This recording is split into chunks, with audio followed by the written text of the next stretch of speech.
Welcome back to Primetime Sports Friday.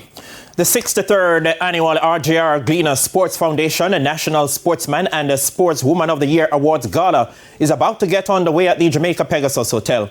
Let's go to the venue now and join Denise Walters for a live report. Denise? Well, we're less than an hour away from the start of the RJRGleaner Sports Foundation annual National Sportsman and Sportswoman of the Year Awards, where the top athlete for 2023, male and female, will be crowned. Of course, it's a culmination of hard work from the athletes across sporting disciplines for 2023, as well as a production crew here from the RJRGleaner group. There are some major categories. 6 men and 5 women were nominated for the top honors. There will also be the People's Choice Award, where you, the viewers, get to decide who's your favorite among the top 5 nominees that were selected. There will also be the VMBS Youth Award, the Iconic Award, and the Chairman's Award.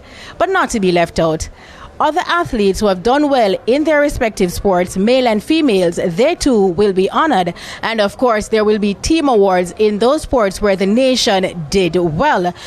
Coming here from the Jamaica Pegasus Hotel, the setting up is still going on, the behind the scenes, setting the stage for what's to come at 8:30 p.m.